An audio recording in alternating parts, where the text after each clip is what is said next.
This is Nexus Scrolls. Nexus Scrolls presents One Day to Die. The first thing Silas feels is fire under his skin, not pain, punishment. His body jerks upright on instinct. He gasps, air rasps into lungs like it's his first breath in days. Every inch of him is ash-caked, bleeding, bruised. And then he sees it. The mark. It sprawls over his chest like scorched ink, a crude symbol etched in flesh. A ring with jagged spokes radiating outward like a sun trying to claw its way out. It pulses. Not light, not heat, intent. He doesn't touch it. He knows better than to prod old magic. Silas sways to his feet. The temple around him is a skeleton, arches collapsed, stone benches split, vines choking statues that once wept. Moonlight spills through the shattered dome, casting fractured shadows. The silence buzzes, a low hum buried in the bones of the earth, ticking. His fingers graze the hilt of a dagger half buried in ash beside him. Still here. Not by accident, he exhales through his teeth. You arrogant bastard. Memory is slippery, edges blurred like a bad dream, but he remembers Azrin's voice. Smooth, mocking, and then the sharp taste of iron and something bitter. The deal was clean. The job was clean. He pulls his cloak tighter, then shrugs it off. The fabric's torn. Useless. His skin is raw where the mark lives, black veins spidering across his ribs. He scans the ground, gear scattered like bones. Throwing knives, half a flask. The handle of his short blade snapped clean off. The satchel lies under a chunk of broken pillar. He heaves it free. Most of the contents are charred. Rations gone. Smoke-damaged map, unreadable. But a sliver of parchment survives, curled at the edges, marked with the eye of Azrin. Stylized, watching, always watching. Silas folds it once and slides it into his belt, not out of sentiment, out of spite. A breeze cuts through the ruin, stirs the ash. Prayer flags flap on broken beams above, symbols of the mercy goddess now faded into nothing. One idol remains intact, half buried in rubble. Her eyes are gone, her mouth smiles, he spits beside her altar. Mercy's not coming. His hand drifts to the mark again. It's not just a brand, it's a fuse. And something in his bones, something ancient, knows what it means. 24 hours. Not until death, until erasure. Gone like smoke, unwritten from the world. That's how Azrin works. Always extravagant, always final. Silas crouches, scans the area like he's on a job. Exit routes, elevation, anything usable. The stairwell's half collapsed but passable. No signs of recent activity. No drag marks, no prints, which means whatever brought him here was deliberate. And the blood. There's a lot of it near the dry reflecting pool. Not fresh, his? Someone else's? He files it away. May matter, may not. He spots a shard of metal near a collapsed support beam. Picks it up. A broken bronze mirror, warped and clouded. He angles it toward his face. He looks like shit. Blood-matted hair, one eye swollen, a cut across his jaw that'll scar. But the mark glows in the reflection, subtle and wrong. And as he watches, the mirror shows something else. Not a reflection, a life, him. Older, beard, sitting by a fire, holding a child on his knee. A woman's voice laughing, warm and distant. He drops the shard. It cracks in two. The vision's gone. Silas rubs his temples. No headache, no nausea, just that cold flicker behind his eyes, the same sensation before a kill goes sideways. Time bends around the curse, twisting, mocking. He grabs the larger piece of the mirror, wraps it in cloth. Might be useful, might be a key. Then he hears her voice again. You want out? Here's your exit. Azrin at the edge of a candlelit war tent. Storm outside, wine in his hand, smiling like a man who's already won. Silas drank the wine. Stupid. Rookie mistake. He'd let his guard down, trusted him even. They'd bled through 5 campaigns together, shared secrets over bodies cooling in the dirt. He tightens the strap of his gear. Stupid. A noise, wind or worse. He freezes, hand at his belt. Nothing moves, but he still feels watched. He climbs the stairwell slowly, every movement burns. His body's trained to ignore pain, but this is different, deeper, like rot under skin. He braces with one hand, knife drawn until he breaches the rooftop and sees it. A fire on the horizon. Small. Contained. Too bright for a village. Too steady for travelers. A watchpost maybe. A sorcerer's outpost. Could be a trap, but his mark aches in that direction. He watches it for a long time. Then, if I've got a day, he sheaths the blade, turns into the wind and starts walking. I know how to use it. The moon hangs like a blade above him. The hum of the curse ticks just beneath his heartbeat. 24 hours left. That's one more than he needs. They say ghosts walk this road. If that's true, Silas is just the latest one dragging his shadow behind him. His boots crunch over broken glass and dried blood as he limps through the shattered gates of the border town. The wood is splintered where something smashed through it recently. No guards, no welcome. Just a hollow silence that buzzes in his ears. The buildings are hunched like dying men. Smoke drifts from chimneys, but it smells wrong. Ash and boiled leather. Burned hair. He clocks it all in under 10 seconds. No defense, no order, no leadership. Azran passed through here not long ago. Silas adjusts his cloak to hide the black mark seared across his chest. The fabric scratches at his skin. The burn is deeper now, pulsing like it wants out. He's already counting seconds. One day, one purpose. Kill the warlord. A child peeks from behind a cracked door. Dirty face, eyes too old. Ghost man, the boy whispers. A wrinkled hand yanks him back inside. Silas keeps walking, head down, eyes scanning windows, rooftops, doorways. He passes a gutted chapel. The stained glass is shattered, but one piece remains, the eye of Azran, black and weeping. Someone's tried to scratch it out, didn't work. Cowards, or survivors. Same thing these days. He turns down a side street. No signs, no vendors, just rubble and shuttered homes. But there's one building still breathing, lopsided, reinforced with scrap metal and bones. A crooked sign hangs above the door swaying, Mender. He limps through the threshold. Inside, the stench hits him first. Blood, herbs, old sweat, tinctures boiled down to their bitter bones. Shelves line the walls, overflowing with glass vials and bone charms. A man screams from the back room, sharp, short, cut off. Silas steps forward, doesn't speak. Footsteps. Then she appears. She's not what he expected. Late 20s maybe, dark braid coiled behind her head. Sleeves rolled, forearms scarred, hands blood-stained, but steady. She doesn't look up. Take a number, she mutters, stitching a fresh gash into a soldier's thigh. And if you're here to bleed out, wait until I finish with this idiot. I like a clean floor. Silas doesn't move. You're not local. Still not looking. Too quiet, too clean, and something's wrong with you. She turns. Eyes land on his chest, on the mark. She doesn't flinch. Curse, she finishes. Voice flat. Unimpressed. Neat. Haven't seen that one before. Silas narrows his eyes. You recognize it? I recognize the look on your face. She ties off the stitch, pats her patient's leg. That I've been cursed by someone I trusted look. Real popular this year. He doesn't smile, doesn't blink. I'm looking for Azran. Oh, that's original. He steps closer.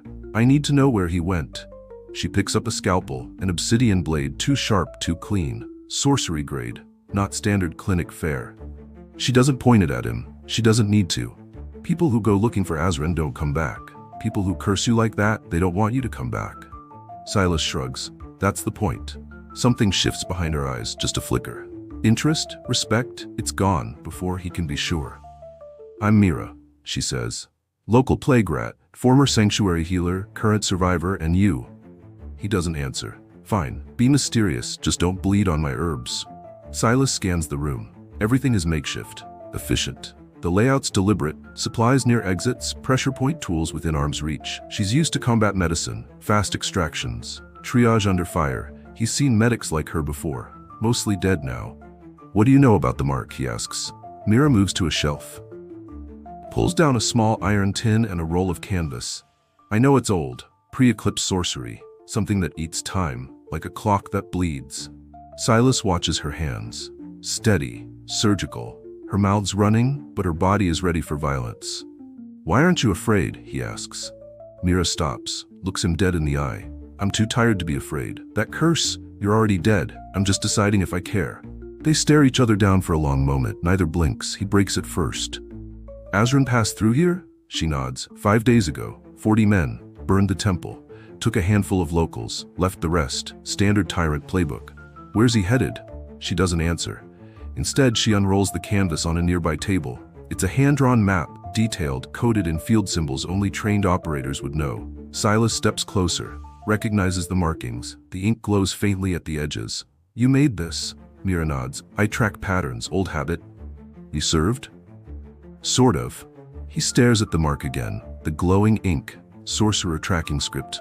Why are you helping me, he asks. She pulls out a small vial, sets it beside the map. Because I hate Azran more than I like watching you die. The silence stretches. It's not comfortable. Silas's thoughts spiral through the data points. 5 days ago. 40 men.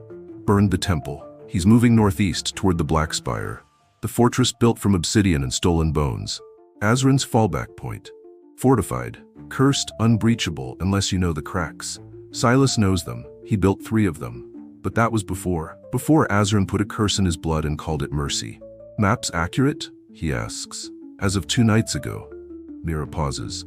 You've got less than 20 hours now, give or take. Silas picks up the vial. The liquid inside is black with threads of silver. For the visions, she says. They'll start soon. Time fractures, hallucinations. It'll help you tell what's real. He considers it, pockets it. I don't owe you. I didn't say you did. She wipes her hands on a stained rag. But you will. He turns to leave. Stops at the door. You're not just a healer. Nope. You worked for him, didn't you? Mira meets his gaze. Her voice drops. He took someone from me. I stitched up his monsters until I figured that out. Then I ran. Now I wait for people like you. Silas nods. No sympathy, just calculation. She yours? He asks, meaning the person Azrin took. Mira doesn't answer. Outside, the wind kicks up. A bell rings once, then goes silent. Something screams in the distance. No one looks. He steps through the doorway, stops, looks back. You come after me. I'll kill you. Mira smiles. Fair. He vanishes into the dust. The road east is broken, ruts deep with mud and ash, lined with the ribs of dead trees. Every step kicks up dust that clings to Silas's boots like the past refusing to let go. He walks alone, not a soul in sight. No birds, no wind, just the steady crunch of his footfalls and the soft pulse of the mark beneath his ribs. Hotter now, hungrier. The cursed sun hovers above the horizon like it's afraid to rise. Twilight dragged into daylight, light that feels like dusk. His fingers twitch near the hilt of his blade. The weight of Mira's vial tugs against his coat. He hasn't taken it yet. Need a clear head. But the world doesn't wait for permission to go strange.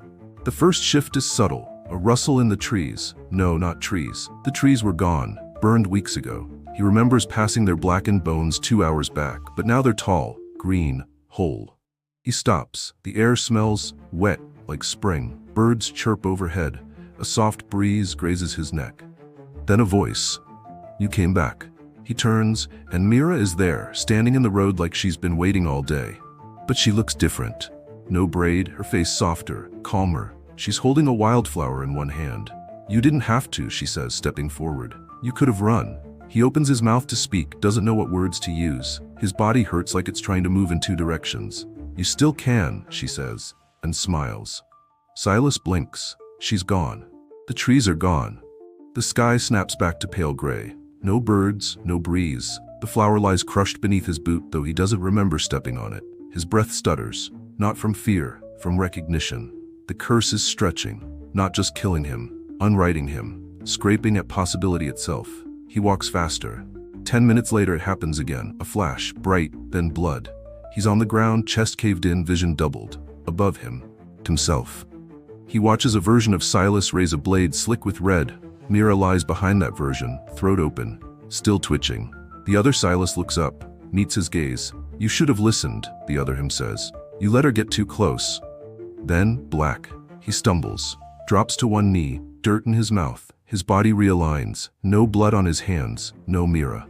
Just the mark, now thrumming like a second heart. He grips the ground until the shaking stops. Dirt under his nails, blood in his gums. This isn't memory, it's not dream. The curse is splitting time. He looks up, around. Every tree casts a shadow in the wrong direction. Birds fly backwards. A deer stares at him with human eyes, then vanishes in a blink. Silas walks. He forces rhythm into his steps. Left, right, left. Keep moving. He opens the map Mira gave him. The symbols shift on the parchment as he watches. Black spire blinking in and out like a dying star. His hands tremble. Time's broken. Where I am. He almost drinks the vial, stops himself. Only if it gets worse. It gets worse. He sees her again, Mira, this time in a battlefield. Screaming.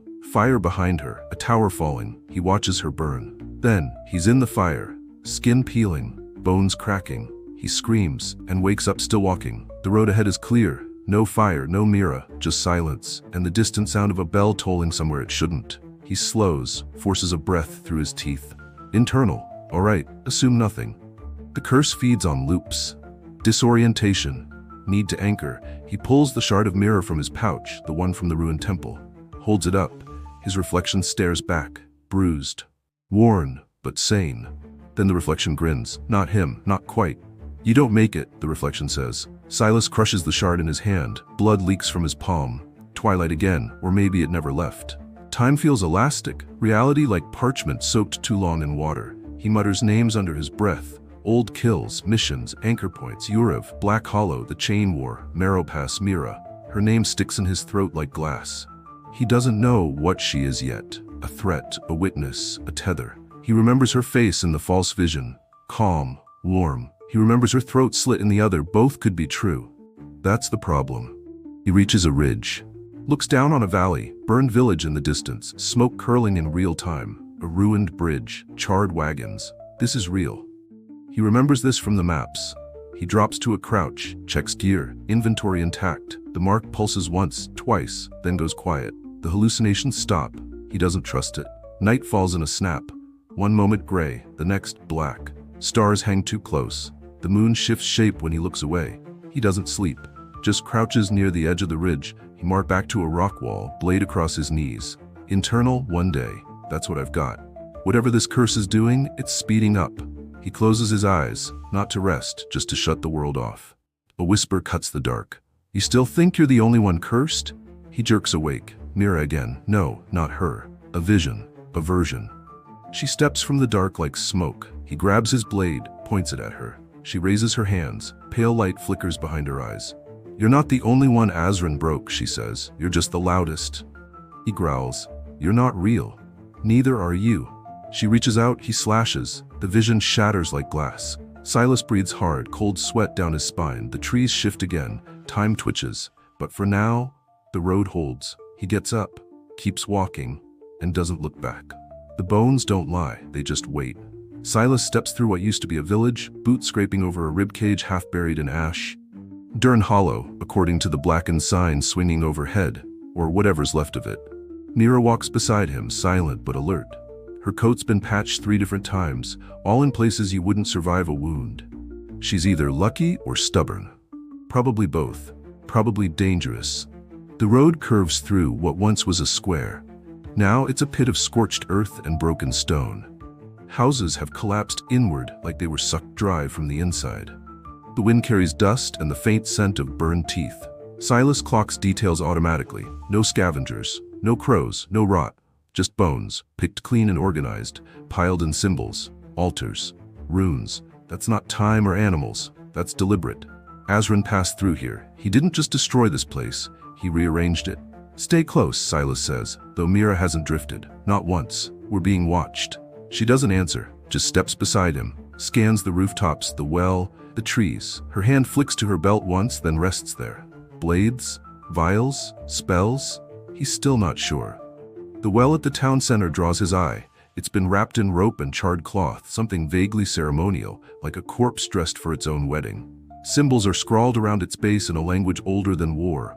The mark on Silas's chest pulses. It recognizes the script.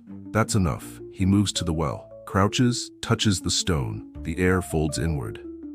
The world holds its breath. The ambush hits like a cough in the dark. First, silence. No birds, no bugs, no footsteps. Then sound returns all at once.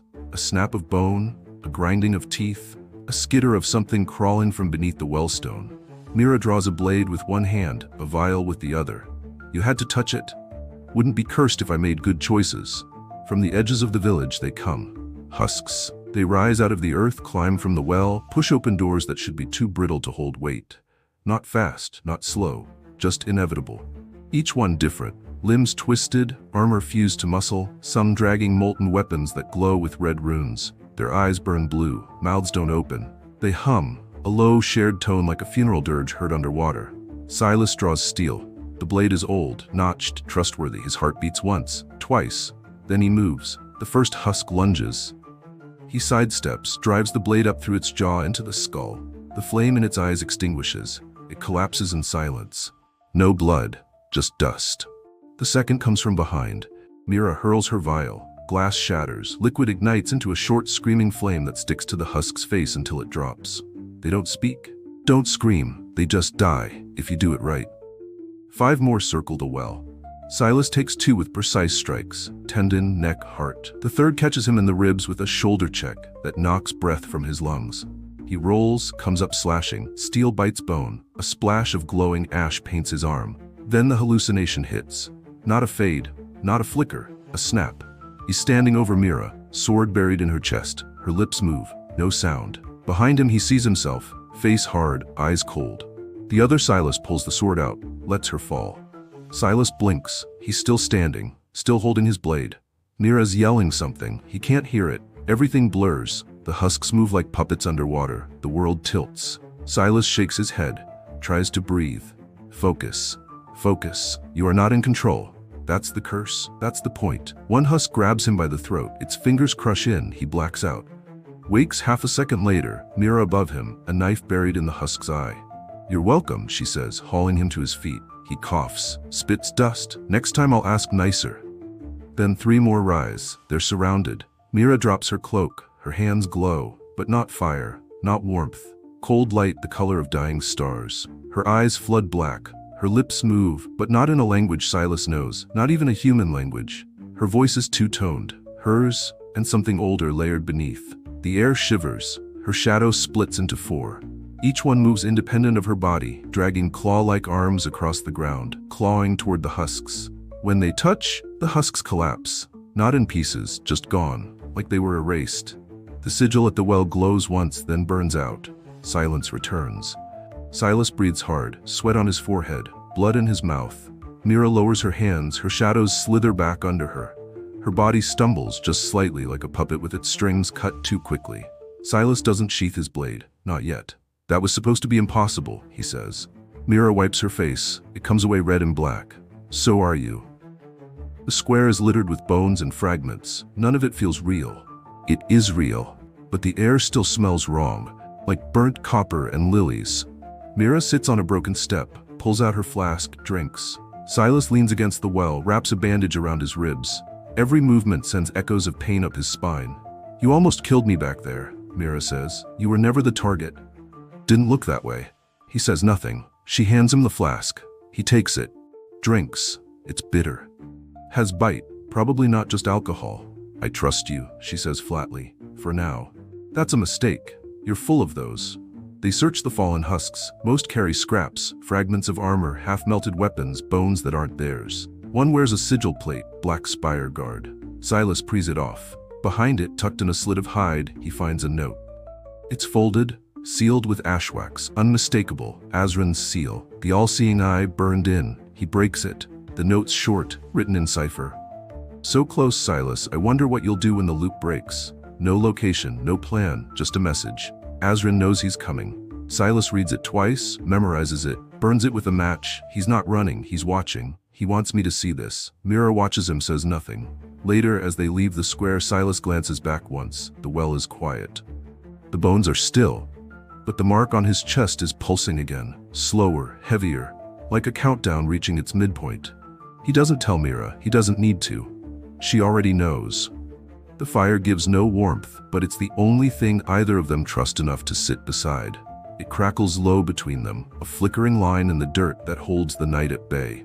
Trees press in close, black skeletons in the dark. The forest doesn't whisper here, it listens.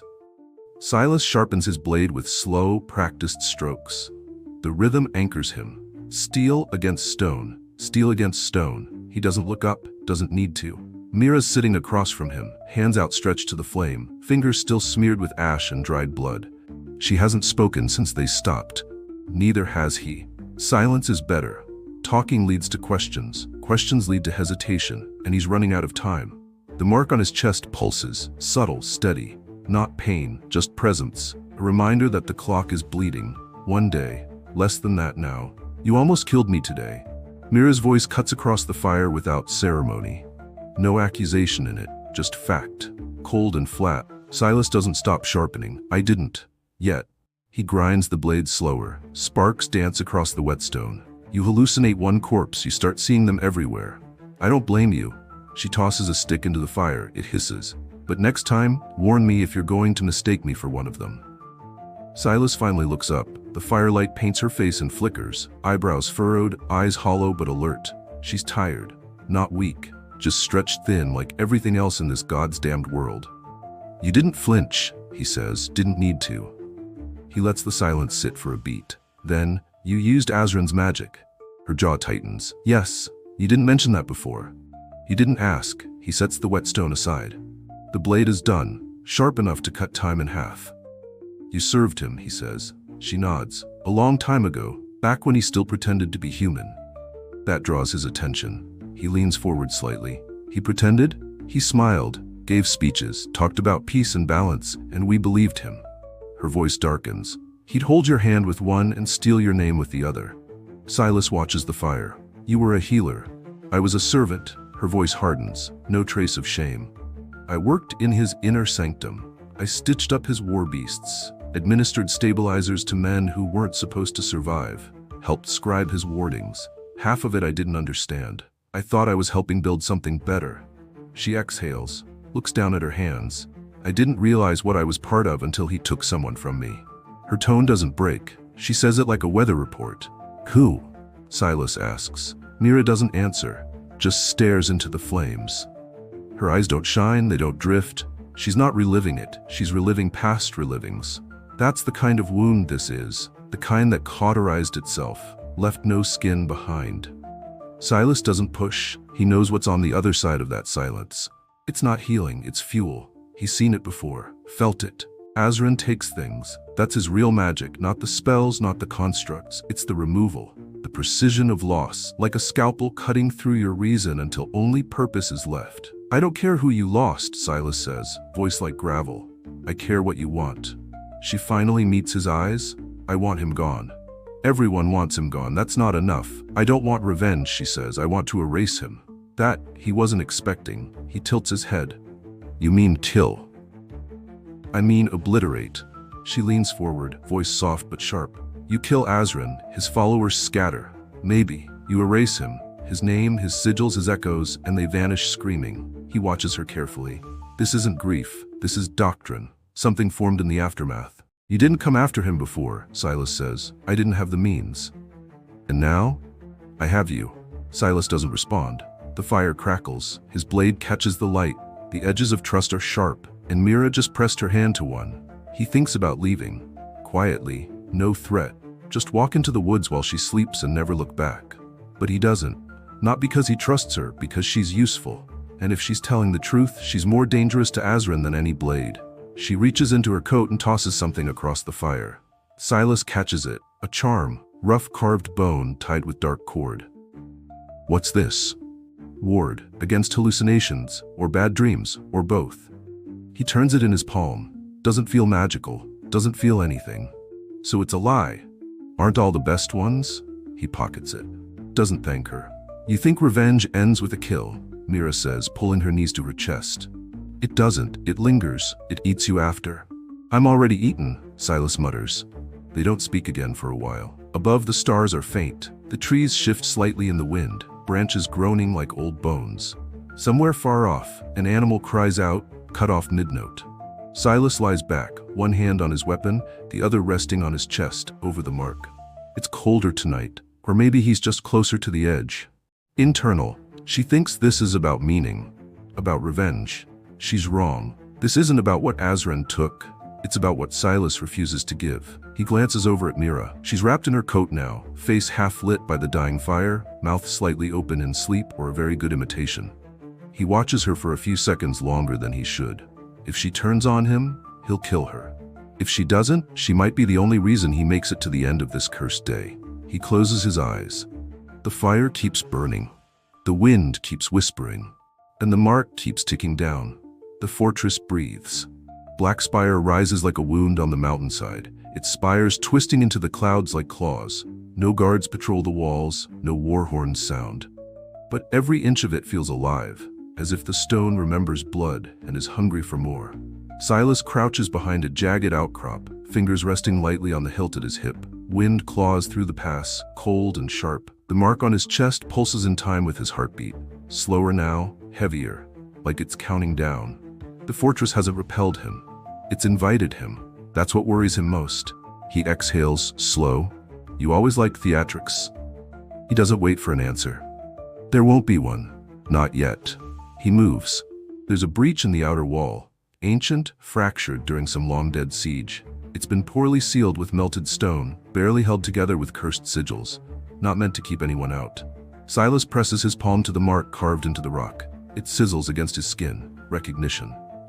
He pulls a bloodied sigil patch from his satchel, taken from the chest of a Black Spire guard back in Durn Hollow. He wraps it in cloth, jams it between the seams, and waits. The glyph shudders, glows.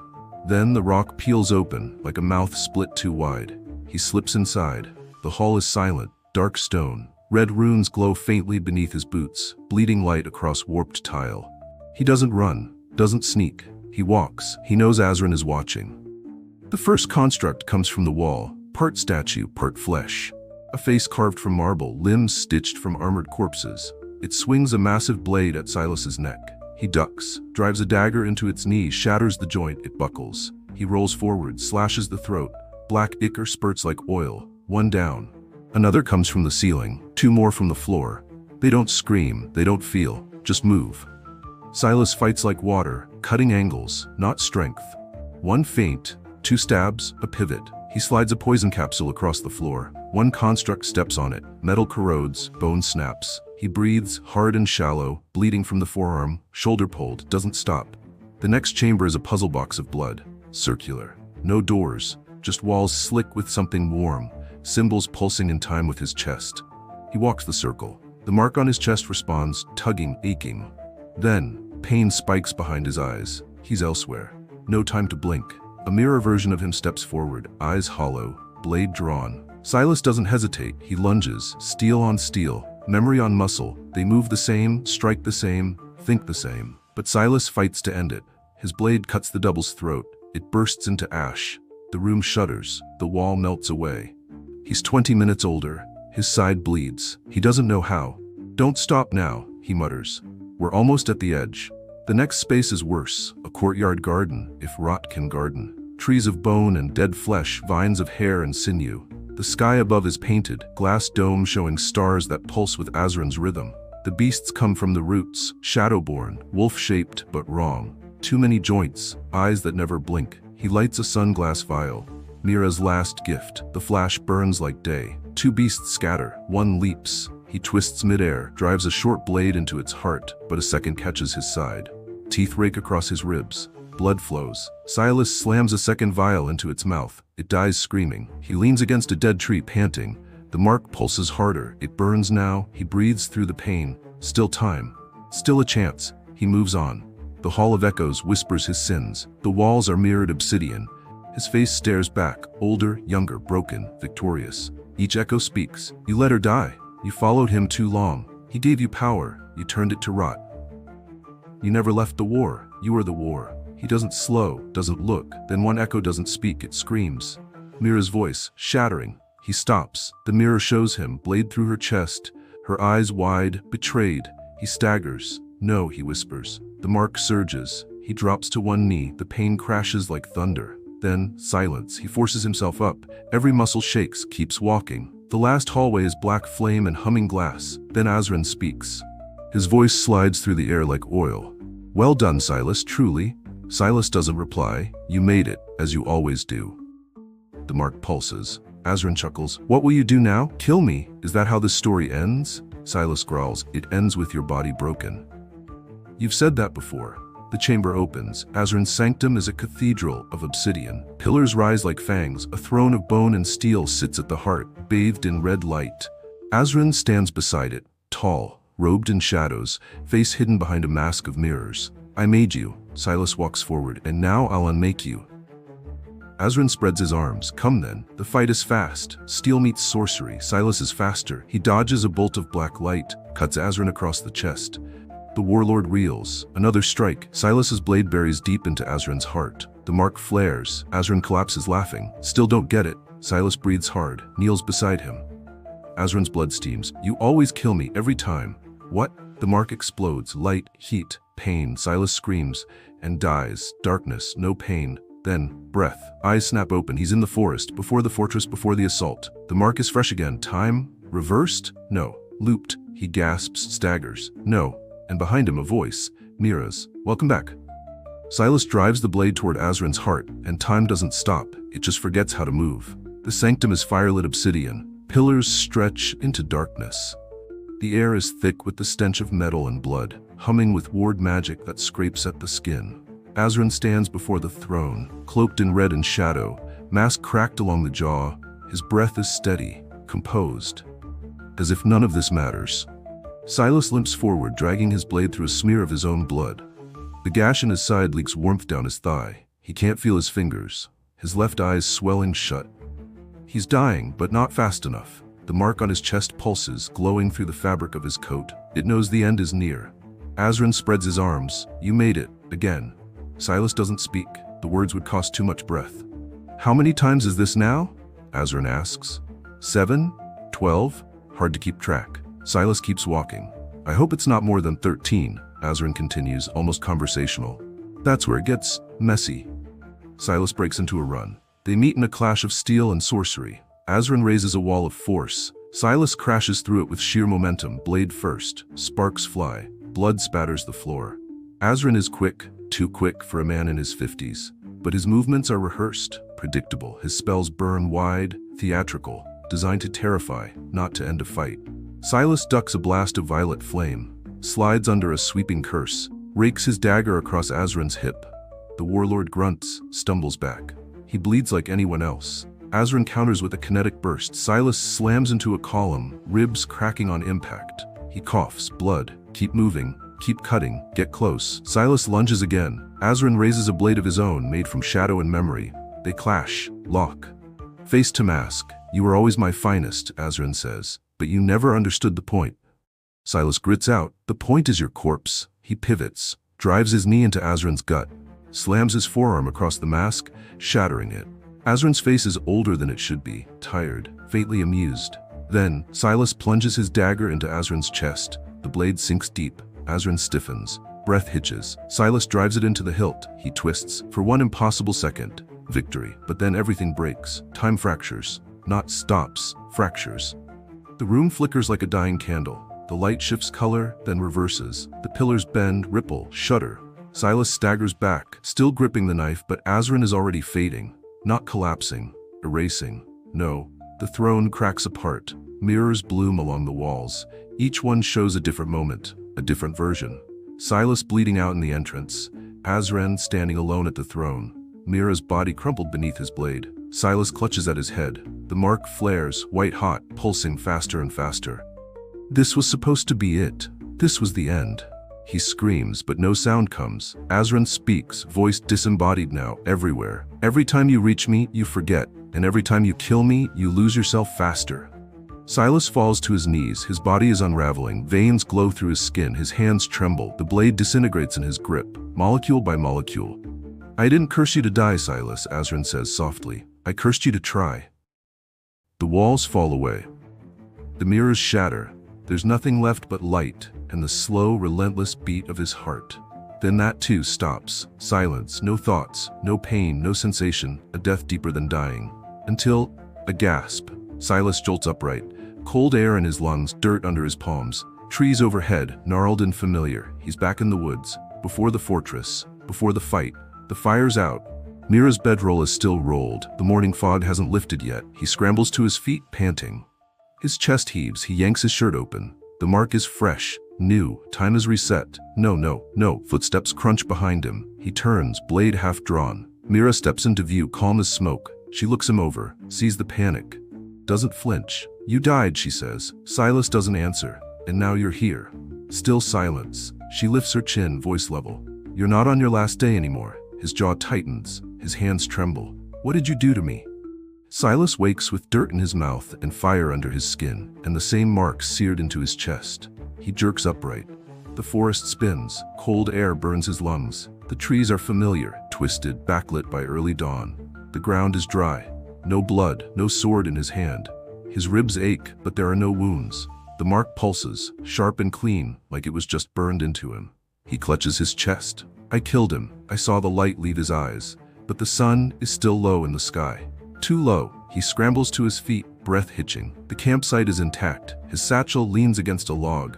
The fire pit is a ring of blackened stones, cold but not empty. no ash from yesterday's blaze, because it wasn't yesterday. He turns a slow circle, hands twitch at his belt, checking for weapons, gear, all there, all reset. Then, footsteps. He spins, blade half drawn.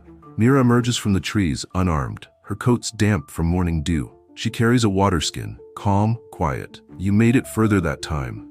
Silas doesn't move, doesn't blink, his knuckles go white around the hilt. You knew. She nods. I made sure of it. He steps toward her, 1 pace, 2. His blade lowers an inch but doesn't vanish. What the hell did you do to me? I gave you time. You rewrote the curse? No, I bent it. With what? Blood. That gives him pause, not because he doesn't believe her, but because he does. Mira's tone stays even, controlled, as if this was inevitable. You were never going to kill Azran in 24 hours, she says. You needed more. And you decided to play God's burned clockmaker? I didn't do it for you. Silas stares at her for a long time, breathing steady now. Anger cooling, but not gone. Just condensing into something more useful. He sheathes his blade. Explain. Now. She sits on a flat rock near the fire ring, pulls a leather pouch from her coat and tosses him the water skin. He catches it, drinks without tasting, eyes never leaving her. Azran's curse wasn't just death, she says. It was erasure. 24 hours and everything you were would be gone. Not dead, forgotten, like you never existed. He nods once. He remembers the pull of it, the feeling of being scraped out from the inside, nothingness growing teeth. I didn't have time to break the curse, she continues. But I could change the binding point, shift it from annihilation to recursion, loop it. You turned it into a clock, he mutters. A broken one. But yes. How many times? This was your 8th. That knocks something loose. 8 times. 8 versions of this day. 8 failures. He doesn't remember them. Not all. Flashes, maybe. Dreams, the curve of Azran's blade, the crack of dying bone, Mira's blood on his hands. He shivers once and locks it down. You tied yourself to the curse. Mira nods. Why? Because someone had to. That's not an answer. It's the only one I'm giving. Silas watches her. Not just her words, but her stillness.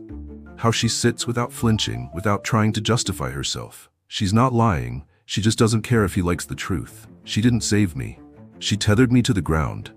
He crouches by the fire pit, inspecting the gear inside his satchel. Everything's where it was yesterday morning. Vials unopened, blade clean. Even the charm she gave him, cracked now as if something fractured during his last death. How many loops do I have left? 16. 6 maybe less depending on the mark's decay curve. It's unstable. You don't sound confident. I'm not. What happens if it breaks mid-loop? You die, permanently, no do-over, no delay. Silas nods as if checking items off a list.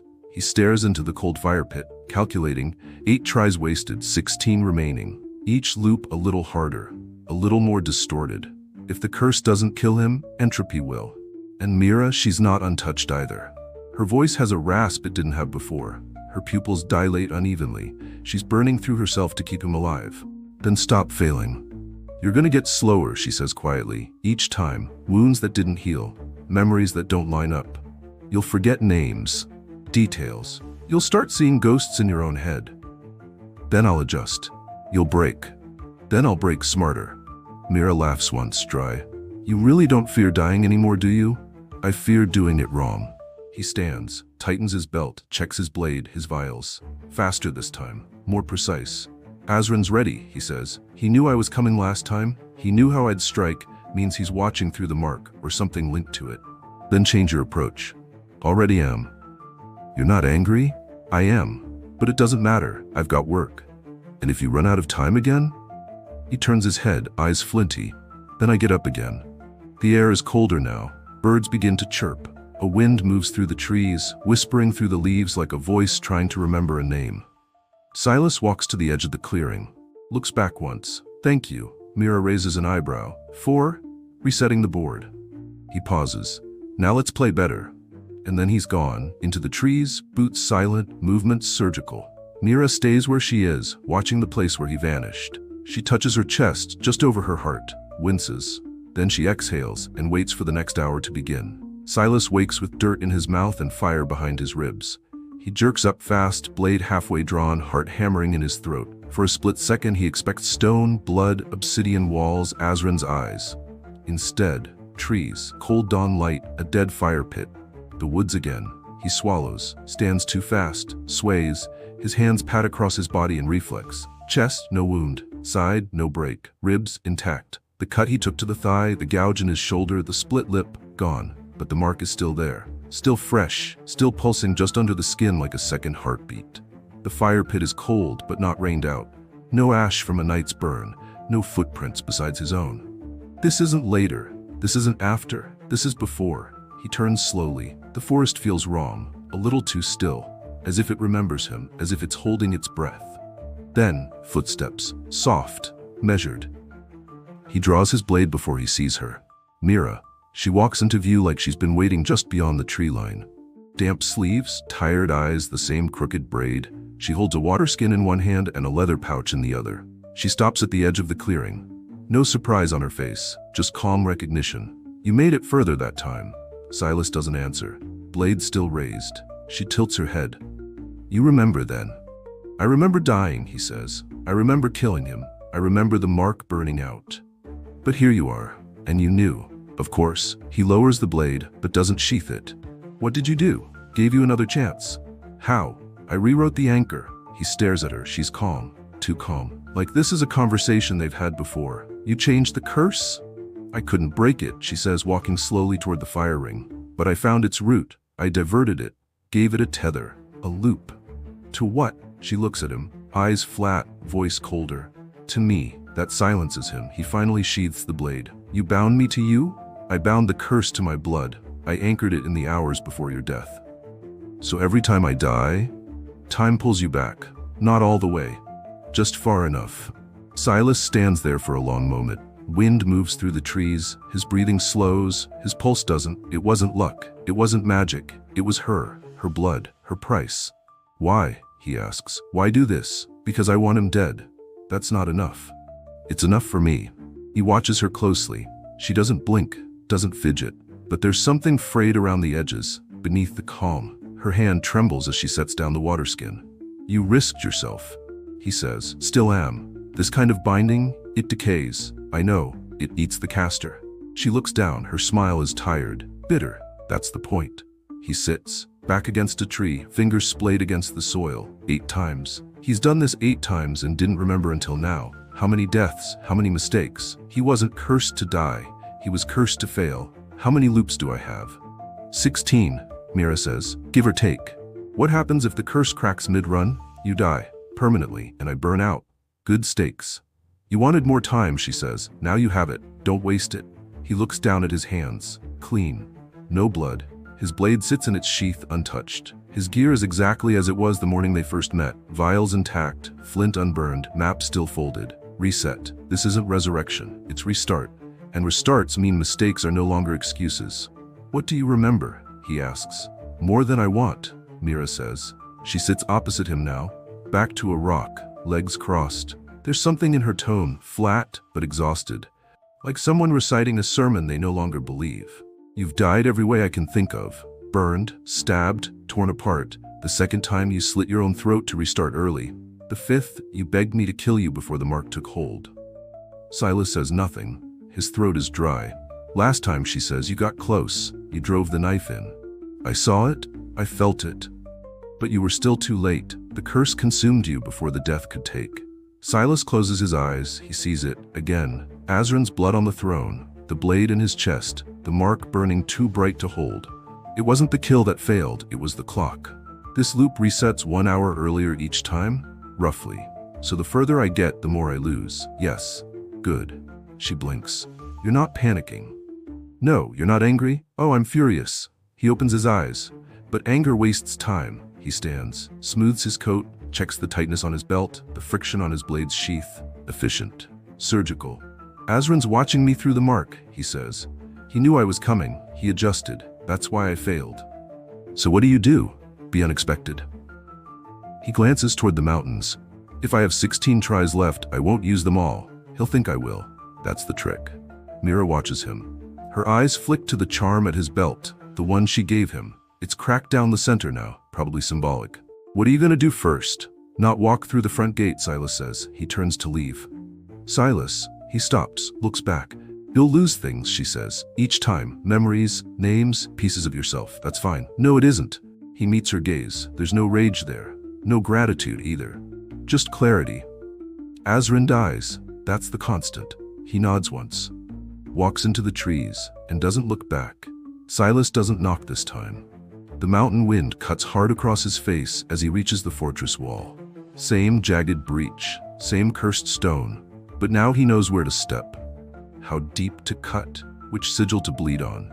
He's already pulling the patch from his satchel before the wall finishes breathing. One press of his thumb into the glyph, a smear of fresh blood. The rock splits like a yawn. The air inside hums with static. He slips through, blade low, breath steady. No greetings, no warnings. Good. That means I'm early. Inside, the corridor waits. Stone walls lined with statues, silent and slumped like mourners. Last time, they activated when he passed the midpoint. This time, he doesn't give them the chance. He slips a burn rune between two floor tiles, steps back, and whispers the trigger. The flash is silent, just a breath of light, then crack as the load-bearing column gives. The far wall collapses in a wave of dust and broken limbs. Two of the constructs twitch. Silas steps in and finishes them with two cuts, one to the neck joint, one to the inner thigh. Statues bleed now. That's new. He keeps moving. The blood maze smells worse this time, like rot and copper and memory. The runes pulse faster than before, their patterns twisted, a spiral stretched into something wrong. He doesn't hesitate.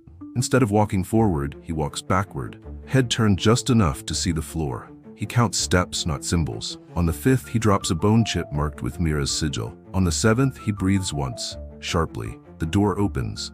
No sound, just retreating pressure. The trick is knowing which rules to follow and which to break. The garden is still dead, but not quiet. Shadow beasts stalk between the bone trees. They're taller now, leaner, bipedal, almost human. Silas moves like breath, low, fast, unseen. One of them sniffs the air. He stops behind a gnarled stump, not breathing, heart ticking loud in his ears. The charm on his belt vibrates faintly. Mira's ward, pulsing weaker each loop. The beast turns, eyes blank, teeth bared. Then it moves on. Silas exhales silently and keeps crawling. Every fight avoided is time gained. At the center of the courtyard where a bench used to be, now stands a mirror. Its surface shimmers like water, distorted with static. He approaches slowly, eyes on the glyphs around its frame. His name, carved again and again, misspelled in deliberate ways. Sylvs, CL7, V8. Azrin's tracking versions, my deaths. He draws a sigil in the dirt. Mira's again, her blood, her loop, his leverage. The mirror cracks, the shimmer fades. A hidden door behind it opens with a hiss of releasing breath. He steps through. This hallway is new. Azrin's improvising. The walls are black glass, reflecting movement he doesn't make. Echoes twitch in the periphery. His reflection is always a second too slow. He doesn't look at them. Don't feed the curse. Just walk. The corridor narrows.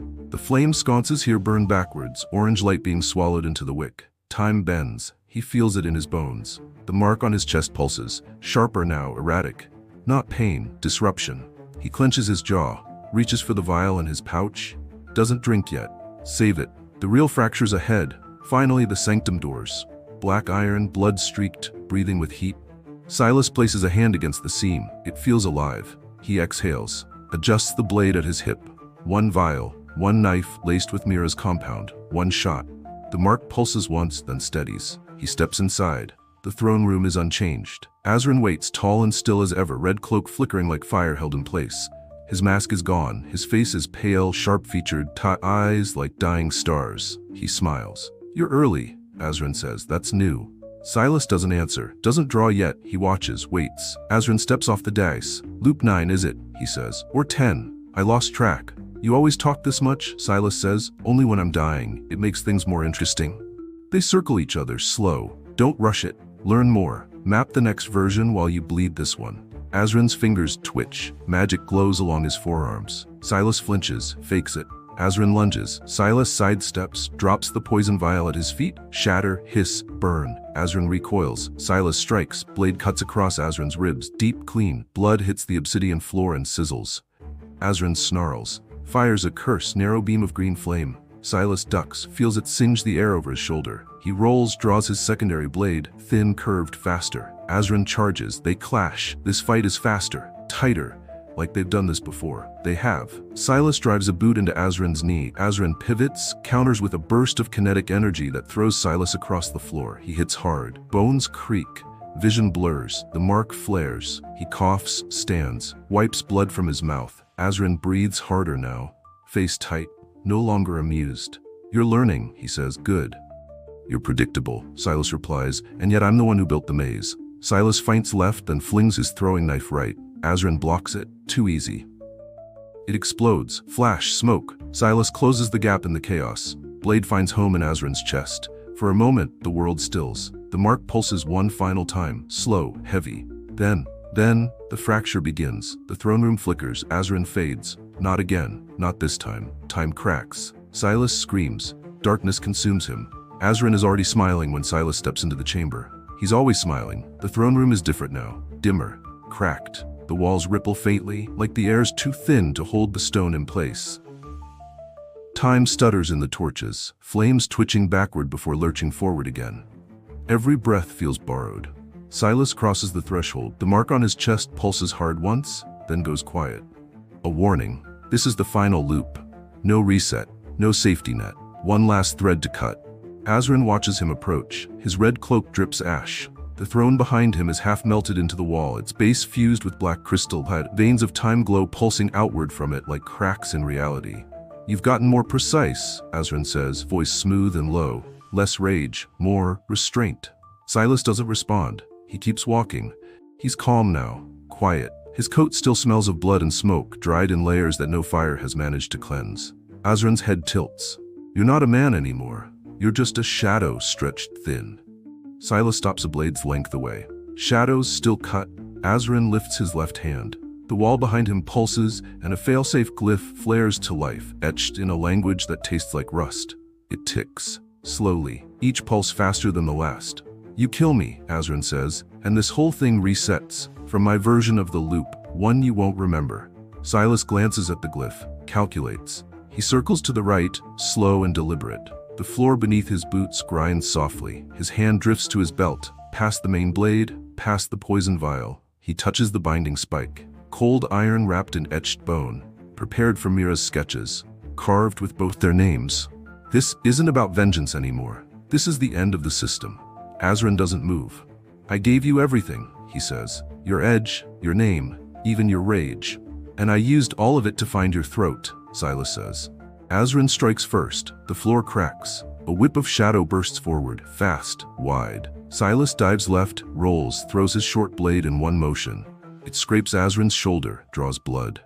Azrin snarls, fires another curse, a beam of green light that twists midair like a serpent. Silas ducks behind a fractured column. It explodes in a spray of molten rock. Debris rains down. The mark on his chest pulses again, faster now, like it senses proximity. Silas runs straight through the fire, ignoring the heat. Pain doesn't matter. He tackles Azrin hard, drives a knee into his chest, blade to his throat. "You're not getting another loop." Azrin grins, blood between his teeth. "Neither are you." They break apart. Azrin vanishes into smoke, reappears at the glyph wall. He touches it, triggering a resonance. The loop pulses again.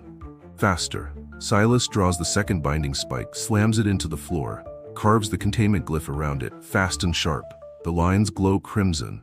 Drinking blood from his hand, Azrin freezes, realizes what's happening. "You'd bind me? Trap me in this rot?" "I'm not here to kill you," Silas says. "I'm here to seal the door you keep crawling through." Azrin screams. His magic surges. Silas meets it head-on. Their blades clash. One flash. Two. Azrin's magic burns his coat. Silas's knife cuts a shallow line down his cheek. He doesn't stop. The final moment is quiet. Silas grabs Azrin's wrist, twists, slams the last spike into his palm, drives it through and into the obsidian throne. Azrin's body jerks. Silas completes the seal with his own blood. The glyph ignites. "What did you do?" Azrin rasps. "Close the loop. You'll be trapped with me." Silas leans in close. "I already was." Azrin screams. The seal flashes. Light erupts from the floor, swallowing him in pieces, voice first, then skin, then shadow. The glyph pulses once, then silences. Silas staggers back, collapses onto the stone. The mark on his chest flares, then dims, then dies. For the first time in days, it's quiet inside his body. Outside, the wind changes. Mira stands at the forest edge, one hand wrapped around her own chest. The trees are still. The sky, gray but clear. She breathes in and feels the difference. The loop is gone. She doesn't smile, just picks up her pack, walks forward. Silas limps out of the fortress just after dawn. His coat is in tatters. His hands are burned. One eye swollen shut. He sees Mira, nods once. She walks up, steady. Is it done? He doesn't answer right away. Then he asked if I'd be trapped with him, and I told him I already was. They stand in silence. The wind shifts again. The birds don't sing, but the air is clean. How many loops was that? He asks. 23, Mira says. He exhales, nods, then falls. The mark doesn't fade. Silas knows before his eyes open. It's the weight in his chest, the cold hum under the skin, quiet but there, waiting. He sits up slowly, joints stiff, body aching. Dawn is a dull smear of gold across the treetops. The wind's light, clean. The birds have returned. He looks down, opens his coat. The mark is still burned over his heart, dim but sharp-edged. Not pulsing, not hunting him like before, but still alive. It should be gone. He's dead. It should be gone. He flexes his fingers. No pain, just fatigue and the lingering taste of smoke. Mira sits a few paces away, legs drawn up, elbows on her knees. She hasn't spoken since he collapsed. Her coat is draped over her shoulders. She watches the wind roll through the grass like it might carry an answer. Silas doesn't move. The mark's still here. She doesn't flinch, just nods once. I know. He waits. She doesn't offer anything more. That was the last loop, he says. It was. Then why? She tosses him something small. He catches it without looking. Charred parchment, ash black and lined with crimson ink, barely legible. A glyph fragment. The ink smudges his palm. It was under the throne, she says, in the fail-safe chamber. Azran's? No, older. He built on top of it. Silas turns it in his fingers. The edges crumble like dry leaves. The source, a core glyph. Not his work, just something he'd stolen, like everything else. It's not dead, it's dormant. Loops changed, less aggressive, but it's still anchored. Anchored to what? She looks at him, and this time there's hesitation. A relic, buried, tied to the original curse language, something Azran found before he ever cursed you. And until it's destroyed, you reset. Silas looks down at the mark again. It doesn't glow. It doesn't pulse, it just exists, cold and quiet. He stands, fine. If it still breathes, it still dies. Where is it? Mira shrugs. Ruins. Deep southern wasteland. There's a temple tied to the early sigil systems. Azran called it the first mouth. You know how to get there? Not yet, but I know where to start. He nods once, then we walk. She doesn't smile, but her eyes soften. You sure? You altered my death sentence. We might as well finish the job. He looks back at the fortress. The mountain behind it is quiet now. The mouth of the stone yawns open, empty, the seal held. Azran's gone, the loop's crippled, but it's not dead, and if it wakes again, you'll be ready. I'll be waiting. They pack in silence. Mira shoulders her satchel, pulls her gloves tight. Her hands shake slightly. She hides it well. Silas reloads his belt, vials, tools, knives, everything where it belongs. The charm she gave him, cracked, burned, hangs limp from his hip. Another relic, another tether. Another threat waiting to be rearmed. This thing going to rot us both? He asks, nodding to the glyph paper. Not yet, but it's a compass, not a corpse. It'll point if we ask the right way. He doesn't ask what happens if it doesn't point. They already know. The road leads south. The hills flatten, turning to hard pan and dust. The morning is cool. The sun climbs slowly behind them. The silence stretches. Silas doesn't feel it. He's still alive. That's the win. But life isn't freedom. Not until the mark's gone. Not until there's nothing left to burn. He glances sideways at Mira. Her pace matches his without effort. You ever going to tell me what Azran took from you? She keeps walking. You ever going to tell me what you were before him? No. Then we're even. They walk until the fortress disappears behind the hills. The mark stirs once, but it doesn't burn. And for now, that's enough. The mark still wakes him before the sun does. Silas sits up beneath the ragged tarp strung between two half-dead trees, back cracking, mouth dry. Cool air rolls through the open desert, the faint taste of ash still in it. Same as yesterday, same as the day before. He peels open his coat, looks down. The mark's still there, burned over his heart like a memory that refuses to fade. Dull now, silent, but never gone. It always survives the night. Like me. He flexes his hand, checks the scar along his knuckles. Still healing. Good. That means time is holding. The loop hasn't restarted. Not yet. Across the dying embers of their campfire, Mira squats over a worn map weighed down with bones and black iron nails. She's tracing glyph lines with a broken stylus, hair tied back, eyes sharper than her blade. "Eastern trail's clear," she says without looking up. "Mostly. There's a ruin 2 days out. Locals call it the Hollow Maw." Friendly name. Better than no one returns. She glances up, tosses a shriveled fruit ration his way. He catches it. "Breakfast," she says. "You hate me. Just conditioning your expectations." They break camp in minutes. Silas douses the fire with sand. Mira bundles their packs. The rhythm is practiced now. Quiet, 1 loop per day. No deaths. 4 weeks running. Some days the mark pulses at dusk. Once it lit up during a dream. Once he woke up to Mira shaking him, muttering his name like she was afraid it wouldn't stick. Neither of them mentions that day. They walk the ridge, boots crunching through red dust and salt-bleached stone. Below, the wasteland stretches like a scar, valleys curled into each other, broken ridgelines jagged as old teeth. Silas scans the horizon. No birds, no banners. Good. No one's followed them in days. That doesn't mean they're alone. "You think the sigil's still active?" he asks. "Everything out here's dying slow," Mira says, magic included. "Comforting. You want comforting? Get a priest. They all died." "Exactly." They crest a rise. Below, a cracked stone archway, half buried in sand and shadow. Glyphs run along the outer edge. Some match the ones burned into the original curse. Silas stops. "This wasn't on the map." Mira steps beside him, eyes narrow. "Then someone's cleaning behind us." "You think Azrin left helpers?" "I think the curse had friends before he ever touched it." The wind rises. A faint shimmer crawls across the glyph work, just for a second, like the air caught a secret. Silas steps closer. The mark on his chest pulses, just once, not a threat, not yet, but awake. "We go in?" Mira asks. "We log it and we keep walking." "You getting cautious?" "I'm getting old." She grins. He doesn't. By mid-morning, they've moved past the ruin. The sun is climbing, heat curling over the rocks. Silas sheds his coat and ties it at the waist. Mira flips her hood up. They don't talk much. No need, she watches the angles. I check the dirt. We don't waste time. After an hour of silence, Mira speaks.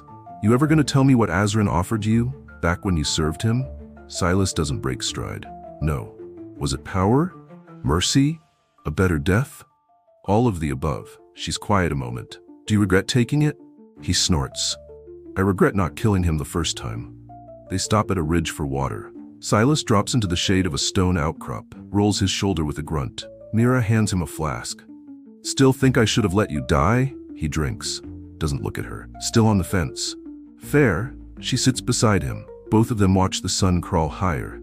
Time passes slow here, like it's not sure if it's allowed to keep going. "It's not done, is it?" Silas asks. "Not even close. The mark's holding, but it's not fading." That ruin back there had deeper glyphs under the surface. That means layering, probably ritual-bound, possibly generational. Translate that. It means we're not just undoing Azrin's spell, we're untying a noose someone else hung centuries ago. He leans his head back, eyes closed. "Great. Still sure you want to see this through?" "Don't have a choice." She raises an eyebrow. "You could walk away?" He opens one eye. "You know I won't. Not until it's dead. All of it." The glyph? The mark, the rot it came from. "I've killed too many things to let this one linger." He stands, shrugs his coat back on. "Let's keep moving." By late afternoon, the land begins to rise again toward what Mira calls the Bone Stair. An old trade path, long collapsed, now riddled with sigils and warded relics half swallowed by sand. They find a stone marker at the base. On it, a single glyph, Silas's mark, etched centuries too early. He touches it. The stone cracks under his fingers. Silent. Behind him, Mira's breathing slows. "It's following you now," she says. "Not the other way around." "Let it." "You sure?" "I've got time." They camp again that night beneath a hollow overhang, stars creeping across the sky like old scars. The fire burns low. Mira sleeps with a dagger under her pillow. Silas stares into the dark. The mark doesn't pulse, it just sits there, patient, waiting. This has been One Day to Die. We hope you enjoyed this presentation. This has been Nexus Scrolls.